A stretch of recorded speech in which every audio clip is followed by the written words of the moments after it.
मुख्यमंत्री अध्यक्षतार गतकाली एक जुगान्तकारी पदक्षेप नि प्राथमिक शिक्षा क्षेत्र में एवं एनईपी लागू होगा पर राज्य में प्राथमिक शिक्षा को बूस्टर डोज मिली कहुई तेज ये जो बूस्टर डोज मिली कौन एवं यहाँ द्वारा कौन कौन लाभ हम और राज्य में आप देखिए जमती कि प्राथमिक शिक्षक नियुक्ति हो स्कीमेटिक टीचर मान को नियमित करवा हो सहित एनसीईआरटी ढांचार एससीईआरटी पुस्तक प्रेरण कर सहित अनेक किसी जुगान्तकारी पदक्षेप नि संपर्क में अधिक आलोचना करवा मो सहित मंत्री अच्छा श्रीजुक्त नित्यानंद गंड सर प्रथम आपको स्वागत करी गत काली आपण जो पदक्षेप नि अध्यक्षतार एक जुगान्तकारी पदक्षेप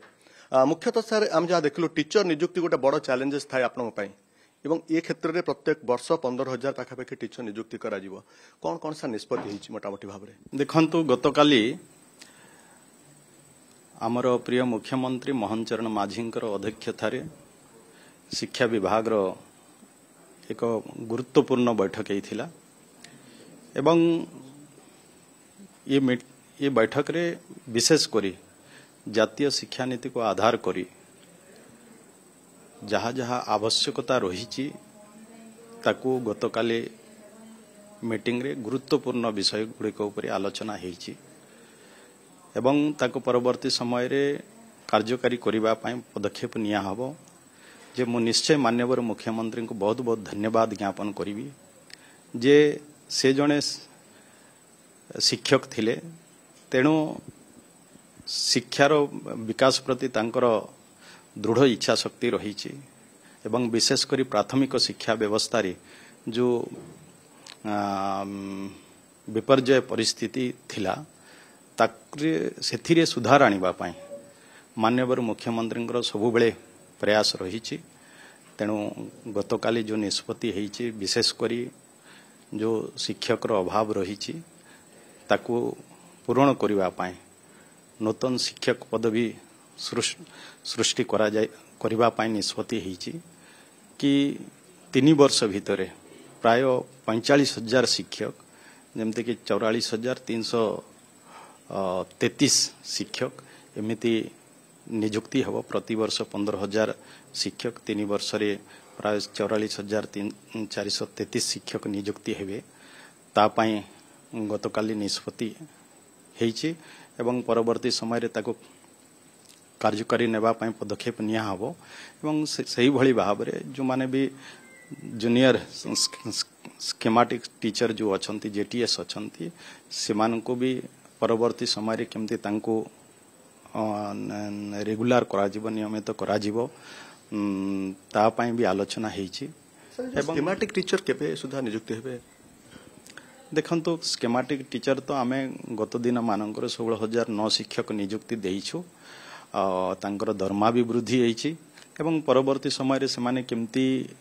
रेगुलर हेबे ता पई भी सरकार पदक्षेप नेबे एवं आमर जो थिला कि एनसीईआरटी ढांचारे एससीईआरटी को भी वृद्धि कराबो स्ट्रेंथनिंग करा जीवो ता पई भी योजना होइछि एवं जदि देखिबे तो फिर आमर जो वर्तमान जो देखा जीवो सीबीएसई सीएचएसई जो बोर्ड अच्छी ये बोर्ड को भी परवर्ती समय रे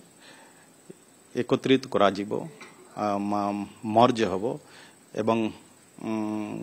सेथिरे भी केमती सुधार आसी पारिबो ता पई भी गतकाली आलोचना हेइचे एमिते जो बीएससी और सीएचएससी करी गोटे बोर्ड करिया पई निष्पत्ति होची ए बोर्ड हबा द्वारा कोन लक्ष्य कोन एवं आ द्वारा कोन लाभ होई पारिबो देखंतु +2 जेहेतु हायर एजुकेशन रे थिला वर्तमान ताहा आम विभाग को आसी स्कूल एंड मास एजुकेशन को तेणु ये जो अलग अलग थिला ताको भी जेहेतु एनएपी दृष्टि ये जो विद्यालय रे वर्तमान +2 भी रही तेणु ताको भी वर्तमान एकत्रित जदि करा जीवो अलग अलग जो रहुथिला वर्तमान एकत्रित जदि करा जीवो निश्चय सेथिरे सुविधा होई पारिबो एतिरे सुधार आसी पारिबो तेणु ता पई भी गतकाली निष्पत्ति हेइछि तो तत्सहित भी अनेक बड़ पदक्षेप निजी आप कहते जे अनुसूचित जाति जनजाति पिला आगुरी केवल नवम दशम श्रेणी पिला बही पुस्तक बंटन कराला एवं प्रथम पूरा दशम श्रेणी पर्यंत सब पिला मागणार पुस्तक बंटन कर गोटे निष्पत्ति ये निष्पत्ति एक बहुत बड़ पदक्षेप बोली कहुच्छी। निश्चय गत दिन रे जो मागणा पुस्तक केवल एसटी पिला मानक दिया होथिला वर्तमान आमे समस्त नवम दशम पिला मानक भी फ्री रे देवा पाई व्यवस्था हेइची एवं आउ भी जदि देखा जिवो मुख्यमंत्री बस सेवा वर्तमान जो जो पिला माने छात्र छात्री माने स्कूल यूनिफॉर्म रे थिबे एवं तांकर आइडेंटिटी कार्ड थिबो से माने मुख्यमंत्री बस सेवा योजना रे से माने फ्री रेट से माने ट्रैवल करि पारिबे तांकर कोन टिकट लागिबो नाही से भी आज निष्पत्ति हेइची एवं जदि भी आपण माने जदि देखिबे कि वर्तमान हमर अनेक बहुभाषी विद्यालय शिक्षक हो स्पेशल एजुकेटर शिक्षक हो नियुक्ति पाई जेहेतु एनईपी रे ए कथा भी एइछि जे पिला माने मातृभाषा रे पाठ पढ़ेबे सेथि पाई भी एमएलए टीचर को भी गुरुत्व दिया जाइछि एमएलए टीचर भी करा जिवो तत्सहित भी विशेष करी अभिभक्त कोरापुट जिला जोटा कि आदिवासी जिला होइथवा कारणरू सेठरू बहुभाषा शिक्षक को गुरुत्व दिया जिवो सेथि पाई एसटी एससी आरटीआई भी केमती कोरापुट भली जिल्ला रे स्थापन हबो एवं